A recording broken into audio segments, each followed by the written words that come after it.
आज की कक्षा में आप सभी का हार्दिक स्वागत है। मंत्र पाठ। ओम शन्नो मित्रः शं वरुणः शन्नो भवत्वर्यमा शन्न इंद्रो बृहस्पतिः शन्नो विष्णुरुक्रमः। ओम नमो ब्रह्मणे नमस्ते वायो त्वमेव प्रत्यक्षं ब्रह्मासि त्वामेव प्रत्यक्षं ब्रह्म वदिष्यामि ऋतं वदिष्यामि सत्यं वदिष्यामि तन्मामवतु तद्वक्तारमवतु अवतु माम् अवतु वक्तारम्। ओम शांति शांति शांति। पिछले पाठ में आपका कोई प्रश्न या शंका हो तो पहले उसे देख सकते हैं।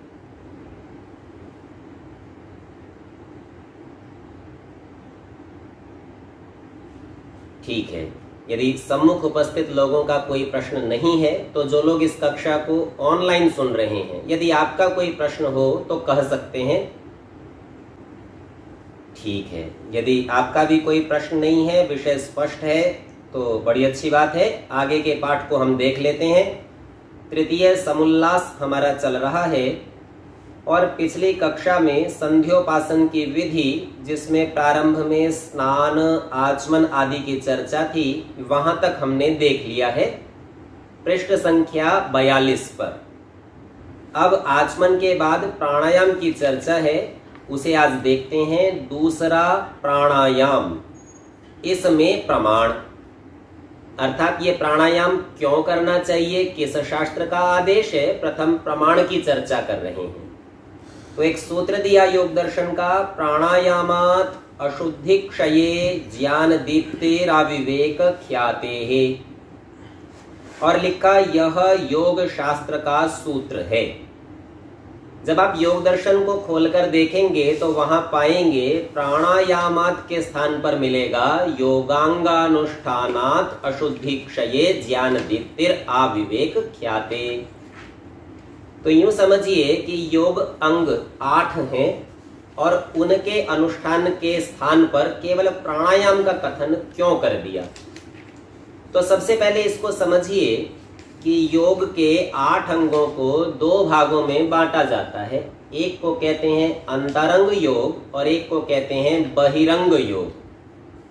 अंतरंग योग जो आपके अंदर आत्मा और मन से विशेष करके संबंधित है, और बहिरंग योग जो बाहर के समाज के साथ विशेष करके संबंधित है। तो बहिरंग योग प्राणायाम तक होता है, ये बाह्य क्रियामय शरीर से समाज से संबंधित होकर किया जाता है, और उसका सबसे अंतिम अंग प्राणायाम है। तो बहिरंग से ही आप अंतिम लक्ष्य तक पहुंचते हैं। ये नहीं समझना चाहिए कि अंतरंग से नहीं पहुंचते।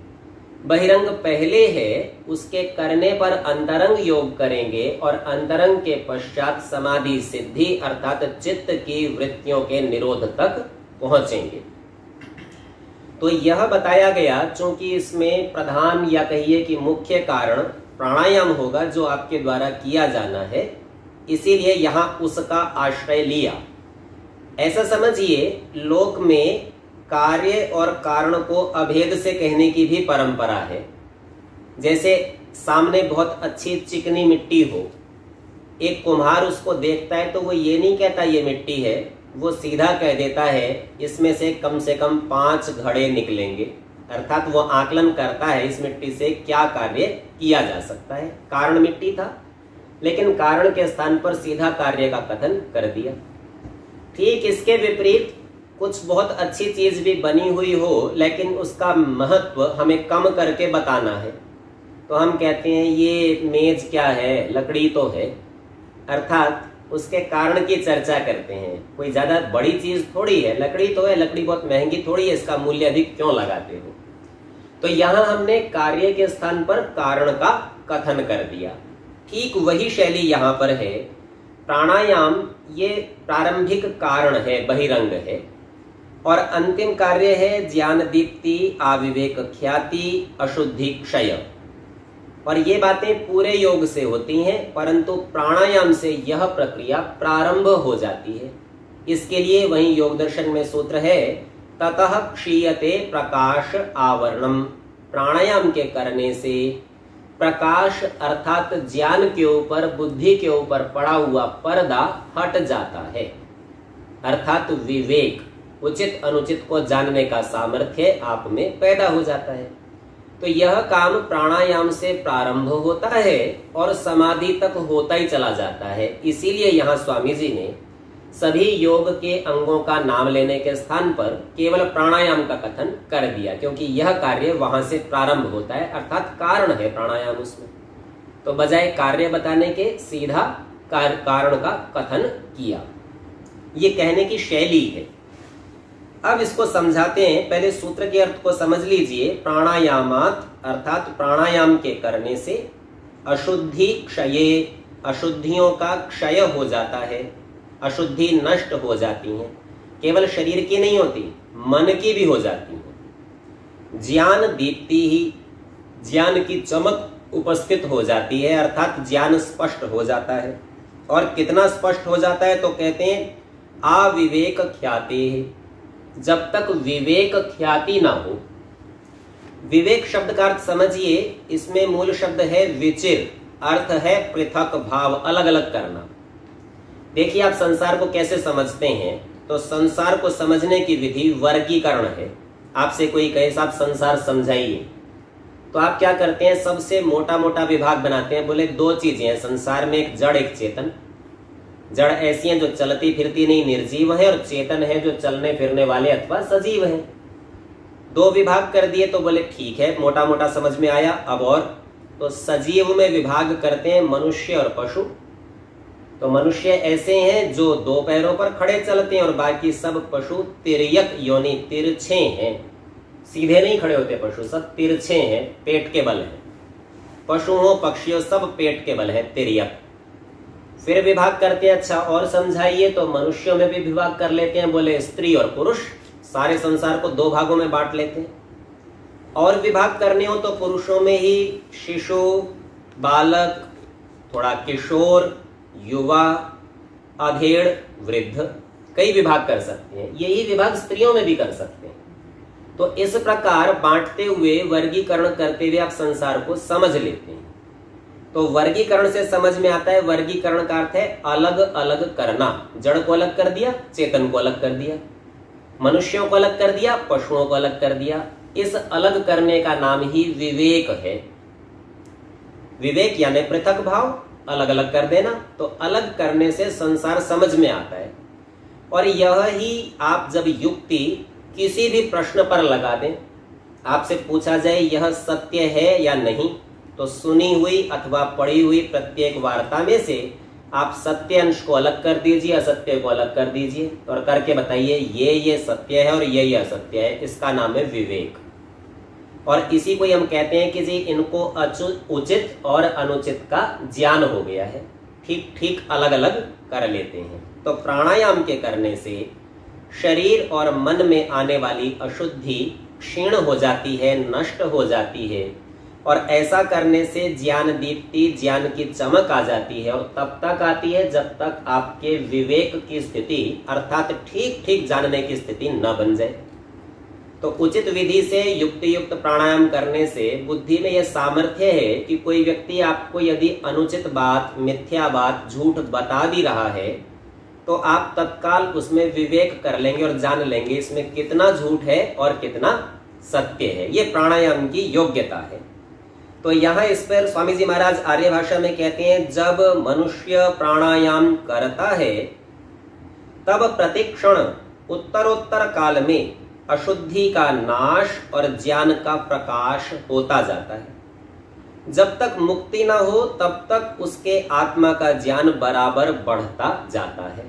तो विवेक ख्याति से अर्थात अलग अलग करने की समुचित योग्यता से व्यक्ति मुक्ति में जाता है, और इतना ज्ञान बढ़ जाता है कि उसके बाद जब मरेगा तो मुक्ति में ही जाएगा।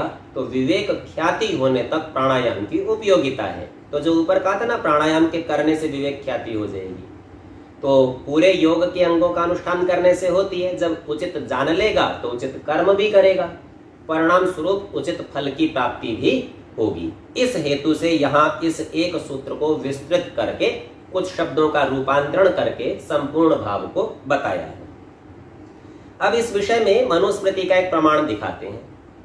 कहते हैं दह्यन्ते ध्मायमानानां धातूनां च यथा मलाः तथेन्द्रियाणां दह्यन्ते दोषाः प्राणस्य निग्रहात्। ये मनुस्मृति का श्लोक है। दह्यन्ते अर्थात जल जाते हैं, नष्ट हो जाते हैं, दहन हो जाता है। धमायमानानाम जिनको आप धमाए धोंक रहे हैं, जैसे धोंकनी में लुहार भट्टी में झोंकता है हवा से, उसको अग्नि को बढ़ाता है। तो इस प्रकार हवा के बढ़ाने से, प्राण यानी वायु के आयाम विस्तार नियंत्रण से, धमायमानानाम धोंकते हुए, धातु नाम च यथा मलाह जैसे धातुओं के जो मल हैं वे सभी मल दह्यन्ते जल जाते हैं। तो जब आप अग्नि में रखें और उसके अंदर वायु का प्रयोग करें तो जो स्वर्णकार सुनार लोग हैं वो इस विषय को जानते हैं कि ऐसा करने से धातुओं के पिघलने से उनके दोष अलग हो जाते हैं और शुद्ध धातु आपको मिल जाती है। तथा इंद्रियाणाम उसी प्रकार से इंद्रियों के अर्थात शरीर और मन के दह्यन्ते दोषाः दोष जल जाते हैं। प्राणस्य निग्रहात् प्राण का निग्रह करने से, लंबे समय तक प्राण को रोक कर रखने से। यही प्राणायाम की विधि और लाभ है। प्राण को लंबे समय तक रोकना, लंबा बनाना, ये है प्राणायाम। और लाभ होता है कि इंद्रियों के दोष जल जाते हैं। आर्य भाषा में समझाते हैं जैसे अग्नि में तपाने से सुवर्ण आदि धातुओं का मल नष्ट होकर शुद्ध होते हैं, वैसे प्राणायाम करके मन आदि इंद्रियों के दोष क्षीण होकर निर्मल हो जाते हैं। तो शारीरिक शुद्धि और मानसिक शुद्धि, यहाँ तक के लिए प्राणायाम की उपयोगिता है। अब प्राणायाम की विधि समझाते हैं। तो इसके लिए भी योग दर्शन का सूत्र रखा, प्रच्छरदन विधारणाभ्याम वा प्राणस्य। तो या तो प्रच्छरदन, छरदन कहते हैं उल्टी को, जैसे आप उलट देते हैं तो बड़े वेग से आपका खाया पिया सब बाहर आ जाता है, उसका नाम छरदन है, उल्टी है। और विधारणाभ्याम धारण करने का नाम विधारण है। वा अथवा, तो या तो उलट दीजिए, बाहर निकाल दीजिए सारे श्वास को, या तो भीतर रोक लीजिए। दोनों में से कोई भी कीजिए। वो है किसका करना है? ये बोले प्राणस्य, प्राण को उलटना या तो प्राण का धारण करना। तो ये प्राणायाम की विधि है। आर्य भाषा में समझाते हैं जैसे अत्यंत वेग से वमन होकर अन्न जल बाहर निकल जाता है, वैसे प्राण को बल से बाहर फेंक के बाहर ही यथाशक्ति रोक देवे। तो जैसे उल्टी करने के बाद में जो अन्न बाहर निकल आया उसको देखकर आपको घृणा होती है ना, और आप उसे वापस ग्रहण नहीं करना चाहते, ठीक वैसे ही श्वास को बाहर फेंककर और जैसे उससे घृणा, उसे लेना नहीं, इस प्रकार का भाव बना के रोक लेना, ये प्रथम प्रक्रिया है। तो कहते हैं जैसे ये अन्न जल बाहर निकल जाता है वैसे प्राण को बल से बाहर फेंक के बाहर ही यथाशक्ति रोक देवे। जब बाहर निकालना चाहे तो बाहर निकालने में सहायक विधि बता रहे हैं, तब मूल इंद्रिय को ऊपर खींच के वायु को बाहर फेंक दे, अर्थात मूल बंधन लगा लेवे। और जब तक मूल इंद्रिय को ऊपर खींच रखे तब तक प्राण बाहर रहता है। इसी प्रकार प्राण बाहर अधिक ठहर सकता है। तो हमको प्राण को अधिक देर तक ठहराना है, इसी से प्राणायाम होगा। और प्राणायाम के करने से इंद्रियों के दोष जलेंगे, तो सहायता के लिए मूल बंध का प्रयोग कर लेना है। इसी प्रकार प्राण बाहर अधिक ठहर सकता है। जब घबराहट हो तब धीरे धीरे भीतर वायु को लेके फिर भी वैसे ही करता जाए, जितना सामर्थ्य और इच्छा हो, और मन में ओम इसका जप करता जाए। तो यहाँ पर जप की विधि भी कुछ थोड़ा सा संकेत से कहेंगे। जप का तात्पर्य होता है विषय का चिंतन करना, अर्थात आप ओम का जप कर रहे हैं तो ओम नाम परमेश्वर का है, तो परमेश्वर के गुण कर्म स्वभाव का विचार करना। उसके गुण कर्म स्वभाव को स्वयं में धारण के लिए निश्चय करना, इसका नाम जप है। तो कहते हैं कि जितना सामर्थ्य और इच्छा हो उतनी देर बाहर रोकें और मन में ओम इसका जप करता जाए। इस प्रकार करने से आत्मा और मन की पवित्रता और स्थिरता होती है। तो जो अपने लोग विचार करते हैं ना, हमारा ध्यान नहीं लगता, ध्यान भटकता है, तो आप संध्या करने बैठे और ध्यान भटक गया तो वापस से प्राणायाम कीजिए, ध्यान को एकाग्र कर लीजिए, पुनः संध्या प्रारंभ कीजिए। जब जब ध्यान भटके तब तब प्राणायाम की विधि का प्रयोग करके ध्यान को एकत्र कर लेना चाहिए। तो यूं समझिए कि एकाग्रता के लिए, समाधि के लिए, ध्यान की स्थिरता के लिए आपको प्राणायाम सबसे पहला अंग आवश्यक है, जैसा ऊपर के सूत्र में परिवर्तन करके बताया। आगे कहते हैं कि प्राणायाम 4 प्रकार के हैं, तो उनको खोल के समझाते हैं। एक अर्थात प्रथम प्राणायाम कैसा होता है, उसका नाम दिया बाह्य विषय, अर्थात बाहर ही अधिक रोकना।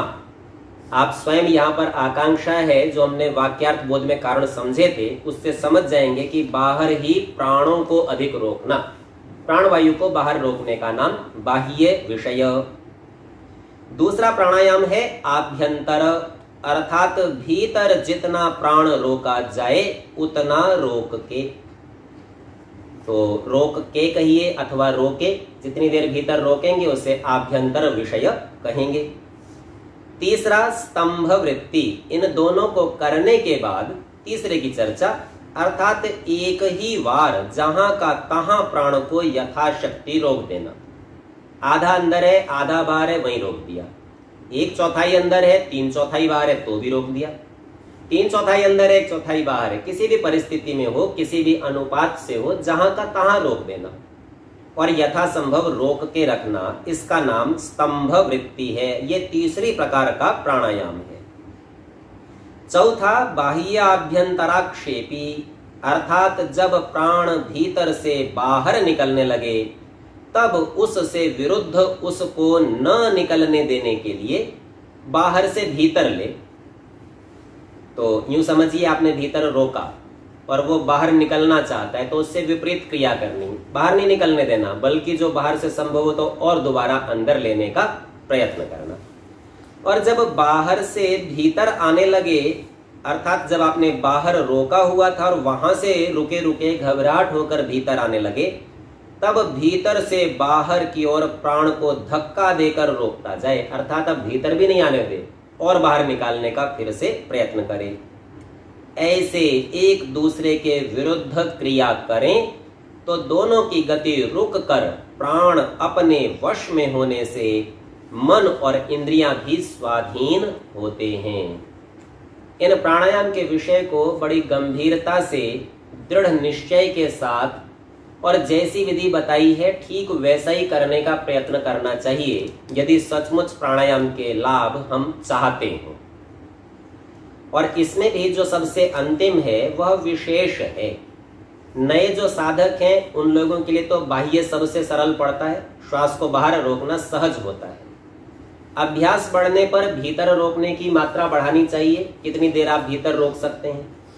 पश्चात स्तंभ वृत्ति का अभ्यास करना चाहिए और सबसे अंत में बाह्याभ्यंतर आक्षेपी। ऐसा करने से ही मन पर नियंत्रण, एकाग्रता और ध्यान की स्थिरता होती है। साथ साथ देखिए यहाँ लाभ गिनाए तो कहा प्राण अपने वश में हो जाता है, मन और इंद्रियां भी स्वाधीन। स्वाधीन का मतलब ये नहीं अपनी इच्छा से चलने वाली, स्व माने स्वयं के, अधीन माने नियंत्रण में। तो स्वयं के अधीन अर्थात आत्मा के अधीन मन और इंद्रियां हो जाती हैं। आप जहां चाहेंगे वहां मन लगेगा और जैसा चाहेंगे वैसा इंद्रियां ज्ञान कर पाएंगी। बल पुरुषार्थ बढ़कर बुद्धि तीव्र सूक्ष्म रूप हो जाती है। ये और भी विशेषता है। तो प्राणायाम के लाभ इतने, क्योंकि समाधि लगनी है, लक्ष्य यही है, विवेक ख्याति होनी है, ज्ञान दीप्ति होनी है, अशुद्धि का क्षय होना है। समाधि शब्द के अर्थ को यहीं पर समझना प्रासंगिक है। यूं समझिए समाधि का अर्थ है समाधान, और समाधान सदा शंकाओं का हुआ करता है। तो आपकी जो भी समस्याएं हो, शंकाएं हो, वे समाधि के द्वारा हल होती हैं। और समाधि में समाधान होने हैं। समाधान होने ज्ञान से, और उसका प्रारंभ होना है प्राणायाम से। तो जब भी समस्याओं में घिरे तो प्राणायाम करें, पर शारीरिक स्थिति को देख के, ये नहीं कि खाते ही समस्या में घिरे तो प्राणायाम कर रहे हैं, ऐसा नहीं करना। तो उसके नियम का ध्यान रखते हुए प्राणायाम का प्रयोग बौद्धिक समस्याओं के समाधान के लिए करना योग्य है। इससे कोई लोग ये तात्पर्य निकाल सकते हैं कि ईश्वर का चिंतन, अध्ययन, स्वाध्याय आदि भूखे पेट ही करना चाहिए, क्योंकि खाली पेट ही प्राणायाम किए जाते हैं और प्राणायाम करके इन विषयों को पढ़ा जाता है ताकि सहजता से समझ में आ सके। स्वामी जी महाराज ये लिखते हैं, बुद्धि तीव्र सूक्ष्म रूप हो जाती है कि जो बहुत कठिन और सूक्ष्म विषय को भी शीघ्र ग्रहण करती है। इससे मनुष्य शरीर में वीर्य वृद्धि को प्राप्त होकर स्थिर, बल, पराक्रम, जितेंद्रियता सब शास्त्रों को थोड़े ही काल में समझकर उपस्थित कर लेगा। तो पढ़ने वाले विद्यार्थियों के लिए यह बात विशेष है। उन लोगों को लगता है बस याददाश्त बहुत अच्छी हो, एक बार पढ़ें और आ जाए, पर यह आता तब है जब आपको समझ में आ गया हो। और समझ में आने के लिए यहाँ बिल्कुल सहज विधि बताई कि आप प्राणायाम का अभ्यास कीजिए तो सब शास्त्रों को थोड़े ही काल में समझकर उपस्थित अर्थात स्मरण कर लेगा। जहां भी जब भी कोई पूछे तत्काल उत्तर दे सकेगा। स्त्री भी इसी प्रकार योगाभ्यास करें, अर्थात यह विधि दोनों पक्षों के लिए समान रूप से लागू है। भोजन, छादन, बैठने, उठने, बोलने, चालने, बड़े छोटे से यथा योग्य व्यवहार करने का उपदेश करें। तो यहाँ पर पठन पाठन की विधि चल रही है, क्या क्या कराना। तो आचार्य ने सबसे पहले विद्यार्थी को गायत्री मंत्र का उपदेश किया, उसका अर्थ भी सिखाया।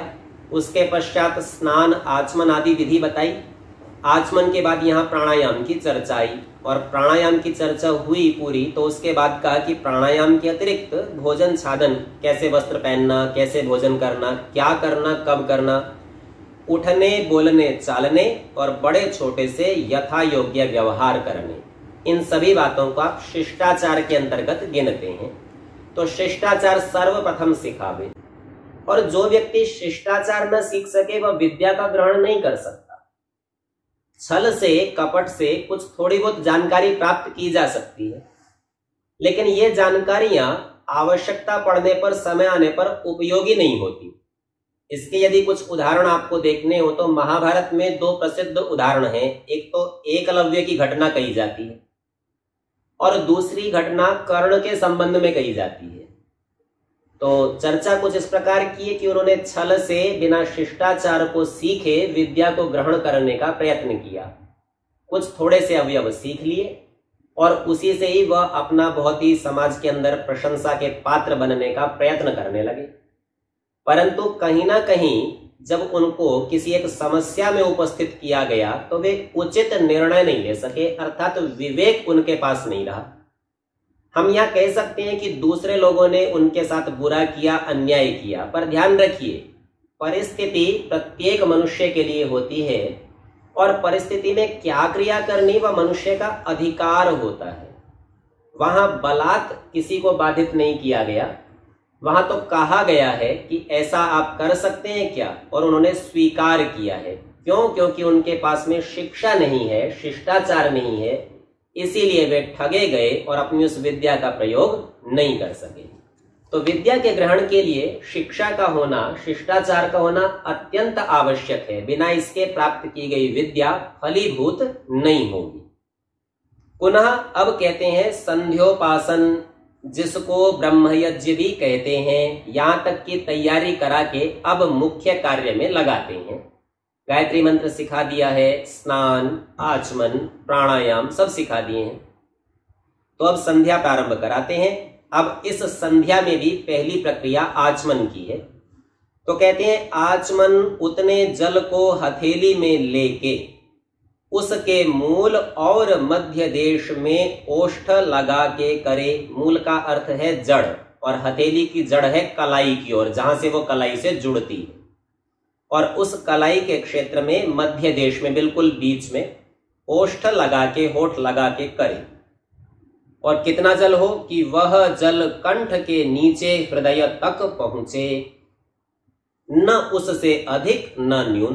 पेट नहीं भर लेना और गले तक ही रह गया, हृदय तक भी नहीं पहुंचा, ऐसा भी नहीं करना। तो यह ध्यान दीजिए, एक विशेष विधा है कि कलाई की ओर से ही आचमन करना। कुछ लोग थोड़ा दूसरी ओर से, अंगुलियों की ओर से अथवा कहीं और से करते हैं, सो आचमन की विधि नहीं है। इसकी चर्चा इसी समुल्लास में आगे की ओर आएगी। यथाविधि करने के अपने लाभ भी हैं, प्रयोजन भी हैं और चिन्ह भी हैं, वो चर्चा यहाँ संक्षेप से होगी। तो अभी तो बताया कि कलाई की ओर से अर्थात हथेली के मूल से मध्य देश में ओष्ठ लगा के करे। उसे कंठस्थ कफ और पित्त की निवृत्ति थोड़ी सी होती है। इस आचमन से गले में आया हुआ कफ और पित्त, ये दो दोष कुछ हट जाते हैं। पश्चात मार्जन, मार्जन कहते हैं धोने को, मांजने को। तो संस्कृत के मार्जन से ही संभवतः आर्य भाषा में मांजना शब्द बना है। मार्जन अर्थात मध्यमा और अनामिका अंगुली के अग्रभाग से, मध्यमा जो सबसे बड़ी अंगुली है, अनामिका जिसमें हम लोग अंगूठी पहनते हैं, इन दोनों अंगुलियों के अग्रभाग से नेत्र आदि अंगों पर जल छिड़के। तो इसके लिए ईश्वर प्रार्थना पूर्वक मार्जन मंत्र है। जो लोग पंच महायज्ञ विधि की कक्षाओं में रहे हैं वे इसको अच्छी तरह जानते हैं, वहां विस्तार से इसकी चर्चा हुई है। इसका लाभ बताते हैं, उससे आलस्य दूर होता है। अब इसमें एक विशेष विनियम भी है, वो भी बताते हैं। जो आलस्य और जल प्राप्त न हो तो न करे। तो आपके पास जल नहीं है तो ये मार्जन और आचमन दोनों ही नहीं करे, कोई बात नहीं, पर संध्या अवश्य करे। संध्या का विकल्प नहीं है, बाह्य सब क्रियाओं का विकल्प हो सकता है। तो संध्या और यज्ञ ये इतने अनिवार्य हैं कि इसके लिए बाकी और कुछ व्यवस्था हो ना हो ये नहीं छोड़ने। बाकी कोई काम है तो कर लिया, नहीं है तो कोई बात नहीं। तो जो लोग इसके लिए एक थोड़ा सा आग्रह रखते हैं ना कि साहब ऐसे ही वस्त्र पहन के आएंगे तो ही यज्ञ करेंगे, ऐसा ही आसन होगा, ऐसी परिस्थिति होगी तो ही संध्या करने देंगे, आदि आदि, ये बातें योग्य नहीं, उचित नहीं है। इनका त्याग रखना चाहिए। हाँ, वो सब सुविधाएं हो सकें, स्वदेशी वस्त्र हो सकें, धोती कुर्ता हो सके, बहुत अच्छी बात है, अवश्य हो। लेकिन यदि वो नहीं है तो साहब केवल धोती नहीं पहनी है इसलिए आप यज्ञ के अधिकारी नहीं है, बैठेंगे नहीं, यह नियम नहीं होना चाहिए। क्योंकि प्रधानता यज्ञ और संध्या की है, न कि वस्त्रों की, आचमन की, अन्य क्रियाओं की।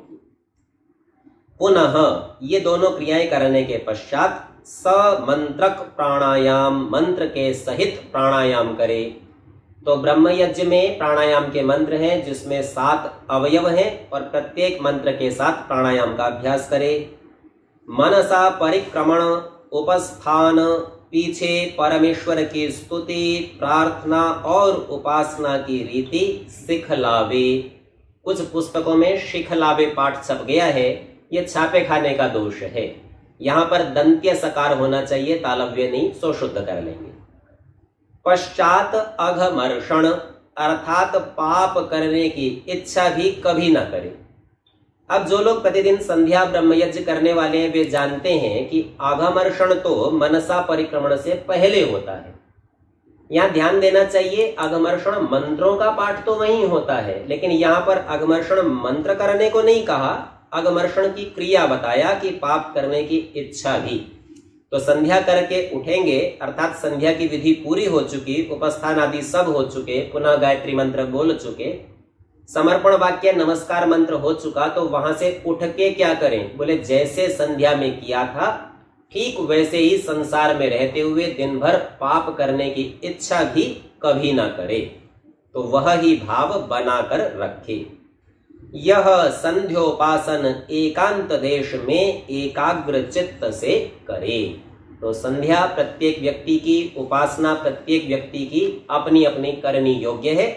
एकांत देश में करें, मन को एकाग्र करके, चित्त को स्थिर करके, सब वृत्तियों को रोक कर ऐसा करें। इसके विषय में एक प्रमाण मनुस्मृति से दे रहे हैं। अपाम समीपे नियतो नैत्यकम विधिमास्थितः सावित्रीम अप्यधीयीत गत्वारण्यम समाहितः।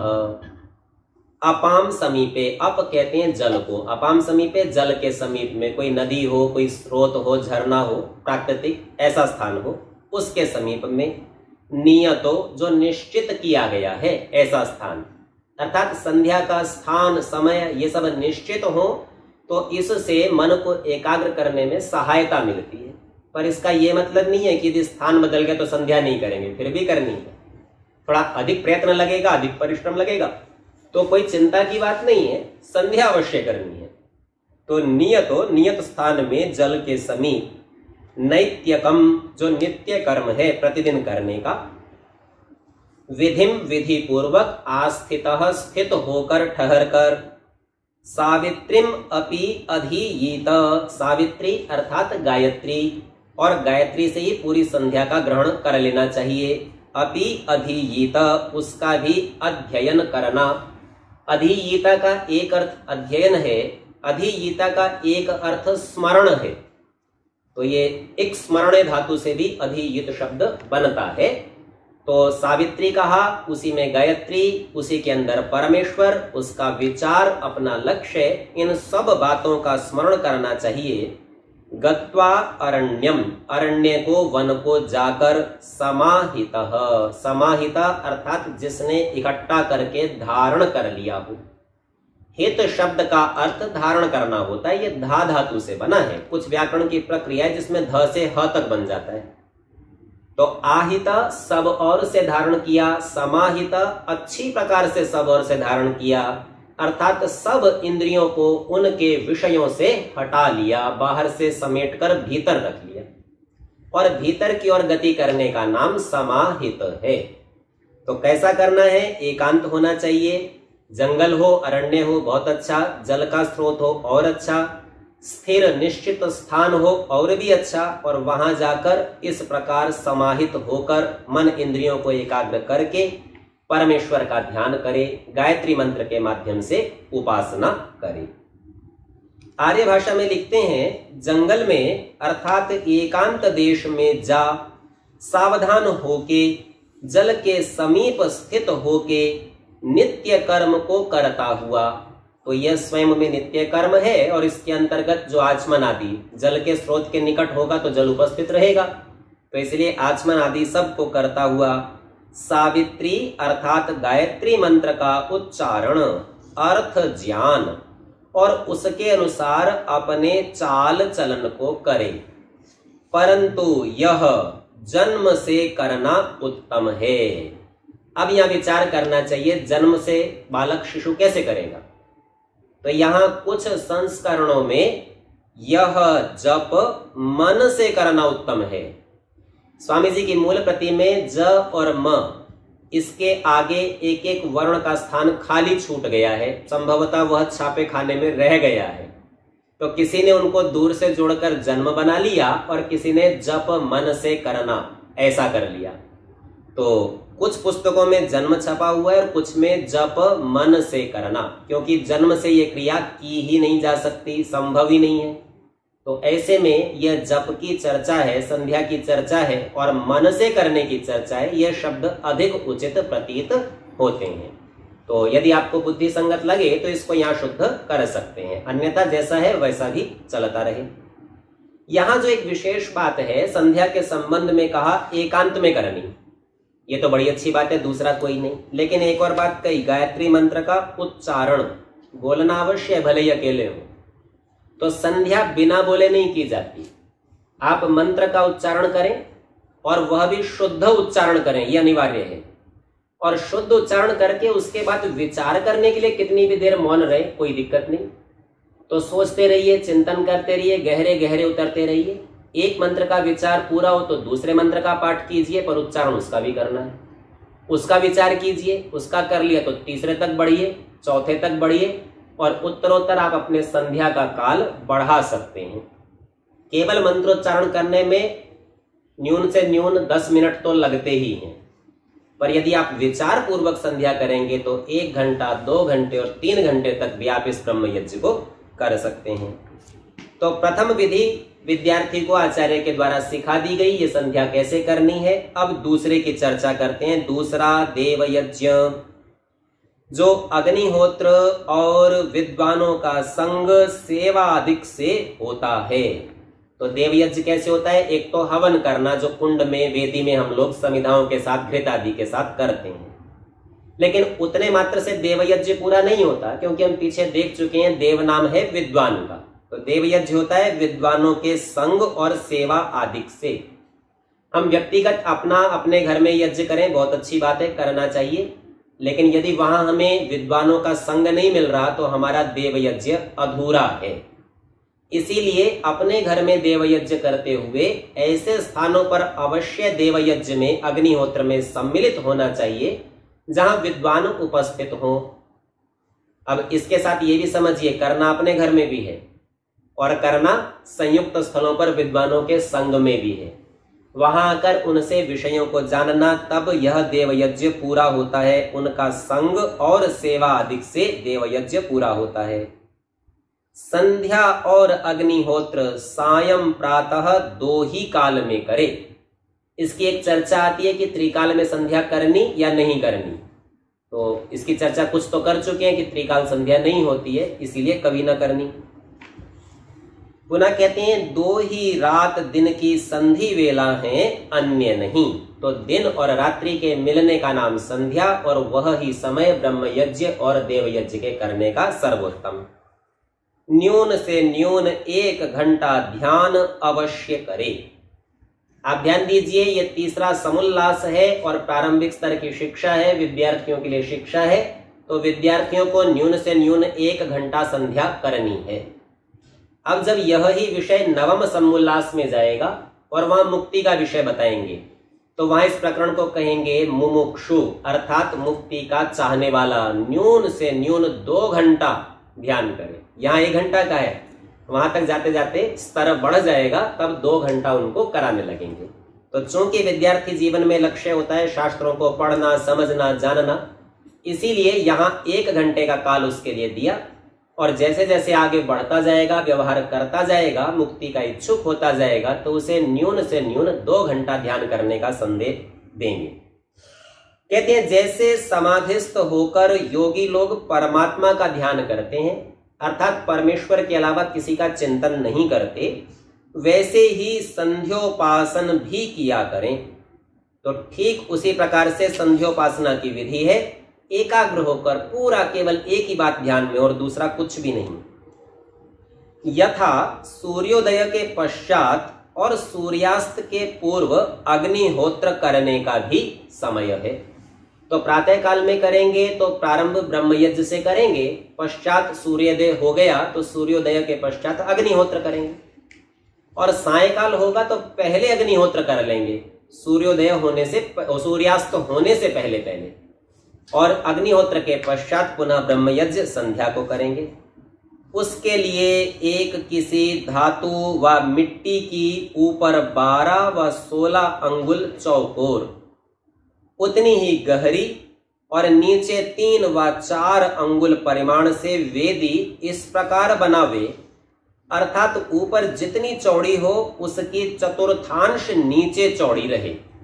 तो जितना ऊपर का माप है उससे 1/4 नीचे का होना चाहिए, और जितनी एक तरफ की भुजा है उतनी गहराई होनी चाहिए मध्य में से। उसमें चंदन, पलाश व आम्र आदि के श्रेष्ठ काष्ठों के टुकड़े उसी वेदी के परिमाण से बड़े छोटे करके उसमें रखे। उसके मध्य में अग्नि रख के पुनः उस पर समिधा अर्थात पूर्वोक्त ईंधन रख दे। तो जिन समिधाओं की चर्चा ऊपर की जा चुकी है, इसमें मुख्य करके 3 समिधाएं आम की, पीपल और पलाश, जिसे हम ढाक के नाम से भी जानते हैं, उनकी है। वह यज्ञ का मुख्य ईंधन है, उसको रखे। पश्चात इसमें आगे अब पात्रों की चर्चा है, और यहाँ पर जैसे, ऐसा, ऐसे शब्दों का प्रयोग करेंगे। अब उसके आगे पात्र का चित्र बना हुआ है, तो हम उसी से उसको समझ लेंगे ये कौन सा पात्र है और किस प्रकार इसका प्रयोग करना है। आज के पाठ का समय समाप्त होता है, शेष चर्चा अगली कक्षाओं में करेंगे। ओम